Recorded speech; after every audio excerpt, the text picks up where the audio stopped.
Good morning and welcome to the 445 Productive Through Joy show with your host and your boy, Dr. Michael Datcher. The show airs each weekday morning, hella early here at 4:45 a.m.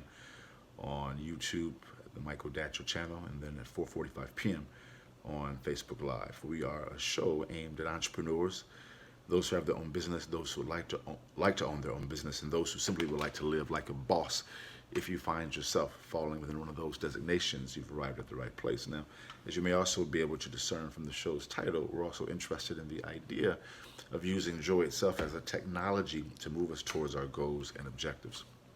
We encourage everyone on the show to start their own business that they may be able to eventually fund their own dream project, their own passion project, that thing that maybe heretofore they've been unable to see manifest for an inability to create, identify a funding source, identify a bank loan, or identify a funding angel. But whatever the case, they have been unable to make that thing happen. So among our services involves helping people to create internal funding mechanisms by creating businesses designed just to be that particular vehicle.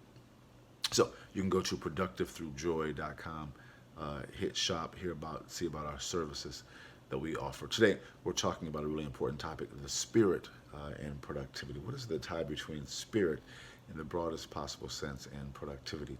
But let me say a few words about myself for those who are new to the show. Again, this is your host and your boy, Dr. Michael Datcher. I'm the author of the New York Times bestseller, Raising Fences, which was a Today Show Book of the Month pick. That book's film rights were optioned by the actor Will Smith, whose people called my people, and I eventually agreed to write the screenplay for that particular project. I'm also the author of the acclaimed historical novel Americas, which is set 13 miles from Ferguson, where Michael Brown, of course, was murdered, and the conflagration that ensued happened there as well. Initially, that book will be out in Third World Press on February 2018 in bookstores everywhere. Look for that. I'm also the author of I'm also the founding editor of the International Journal of Literary Nonfiction called The Truth About the Fact. Former executive director of the World Stage, a literary and jazz venue here in California. My educational background is UC Berkeley as an undergraduate, master's from UCLA, PhD from the University of California at Riverside. I am currently a professor of English at LMU here in Los Angeles. I'm an expert at being productive. Right? I don't say that to brag or boast, but people are oftentimes surprised at my level of productivity given how crazy my own personal narrative is. I am the product of a young girl who was raped at 16, gave birth to me at 17, and subsequently gave me up for adoption as a single divorcee. So at the time, no biological father, no adopted father. Listen, difficult times for the young MD, despite how amazing my adopted mother is. And many of us come from those hardship stories, and we allow our hardship, for good reason, to be our excuse for why we cannot ball. And it's a good excuse. I get it. I've got a lot of good excuses that I could use, let me tell you. But listen, we have to find a way to make a way out of no way and keep on moving, because people don't really care that much about what you've been through. They want to know what you can do. I'm rhyming right now. All right. So today, again, we're talking about the connection between spirit, like the spirit, in its broadest possible sense, as you'll soon see in productivity. If you're enjoying the show, please swipe left or right across your device to invite people to join the conversation. Also, please just post this on your social media networks after the show is done. Definitely become a subscriber to the Michael Datcher channel, where this show is broadcast live and direct from. Here the 445 Productive Through Joy show. All right, let's dive in. So again, we're talking about the spirit and productivity. In the morning show, we always like to touch on the idea that we need to frame our day before our day has a chance to frame us. As we know, at times we'll wake up with trouble on our mind because we've gone to bed with that same trouble on our mind, and then that begins to be our feedback loop. We go to bed with trouble on our mind, we wake up with trouble on our mind, and then we're in trouble in our mind all the time, and that becomes our life. It's a problem, right? And so we like to help people think about that in the context of ritual. Ritual can be defined as basically doing the same thing at around the same time. Super, super, super important to get that done, because ritual is simply, in the broadest possible sense, can be defined as doing something around the same time, doing the same thing at around the same time, and then we can then use that particular modality, that daily ritualized thing to undergird ourselves, to make ourselves stronger, to be more powerful, right? And so, in this morning time, you want to invest in yourself by being consistent in this morning time. Let me just give you this best seen through example. Let me give you my brief morning ritual. So in the mornings, I wake up at 3:45. I do our show here at 4:45. Then I read a couple of spiritual business books in the morning. Before that, at 3:45. I do our show at 4:45. At 5, I live along the coast here in Venice Beach, California. I walk out. That's not true. First I work on my book from 5 until sunrise, which is around 6:30 now or so here in LA. And then I walk out to the beach. I live here along the coast in Venice Beach, California. I bring my drum, I meditate, pray, do yoga, come back, work on my current book for a while longer, and then go back to the beach to run up the coast and come all the way back to Venice to go to my gym, Gold's Gym here in Venice. And by 9:30, guys, I'm feeling amazing. My body is being flooded with endorphins, and I use that endorphin release to move myself towards my goals and objectives, which for me involve real estate, publishing, and consulting. Today, I'm reading 2 great books as part of my morning reading. I'm reading The Nag Hammadi Reader. It's a book of ancient Gnostic scriptures or knowledge scriptures, really, really, really, really powerful. I'm also reading a book by Jen Sincero, You Are a Badass at Making Money. It's a book about really having a wealth mindset. Also a very, very powerful, very, very powerful book. And between those 2 books, I extract some wisdom, which I call the morning chant. Today's morning chant is, let's put it down. Today's morning chant is, as a meditating natural mystic, I am the spirit that lives within me. And as a result, I manifest spirit outside of me, right?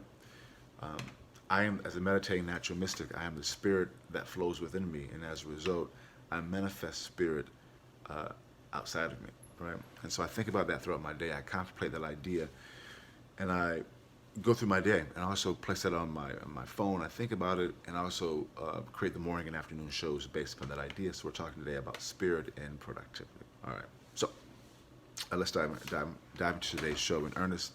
Today, guys, but let me remind you, please become a subscriber on the Michael Datcher channel, where this show is broadcast live from. Definitely go to productivethroughjoy.com, see about our services.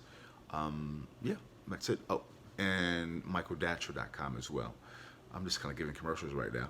Let's dive into the show. So today we're talking about the spirit and productivity. And point 1 is you want to undergird, develop your spirit.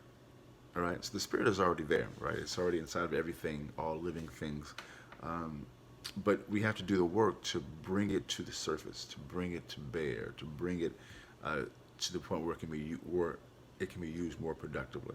How does one do that? Which goes into point 2. You have to engage in communion with the spirit. So we help people with things like yoga, meditation, and visualization, situations involving you spending time with yourself. It's so critical to have that communing time where you can spend time with yourself and do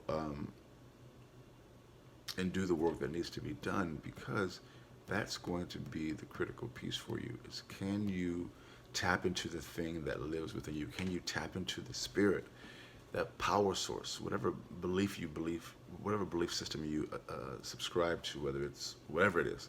And most belief systems that I've studied, and I've studied quite a few, there's a belief that there's a spirit or an energy or a primordial thing that was here in the beginning that cannot change, that cannot be created or destroyed. It always has been here, and from that thing, all things have come. Or if you believe that, or if you're agnostic or an atheist, but you know anything about physics, you know that energy cannot be created or destroyed. It just changes forms. And so you want to tap into that original energy, that primordial thing, that thing itself, that God, that Yahweh, that Allah, that whatever you want to call it, whatever you do call it, tap into that. And if that thing is everywhere, if that primordial thing is everywhere, if that thing that was here in the very beginning that cannot be destroyed, it's still got to be in the world somewhere. If it's everywhere, it's got to be inside of you, and it's got to be inside of me.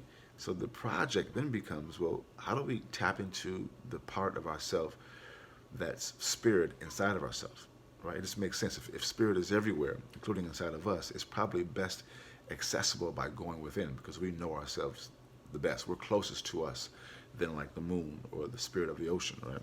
So that's point one. You want to go in, guys. Point two is that once you're able to literally go in, you want to commune every single day. You want to make it a practice, actually throughout your day. You know, finding creative ways to tap into it, but definitely at least one solid time in the morning or whenever you first wake up, in case you have a non-traditional schedule. But when you first wake up, you want to take that time to commune with the Spirit, just to get yourself ready for the day that is to come. I know on days when I don't have a great morning time, or because my schedule has changed and I have to really rush and do all these things, that I'm busy, as we all are. I've got small children. It's a challenge. But on those days that I don't have a good morning ritual, I see the difference, the impact right away, because I need that time to be powerful, to be strong, and to deal with what needs to be dealt with in life, you know, which goes into our last point.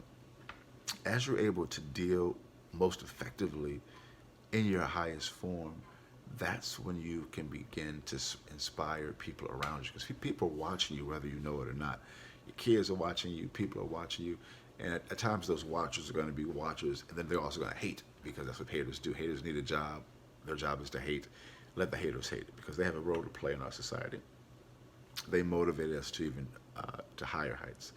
But for most people, they're going to be inspired to look at their own lives and see what they can do.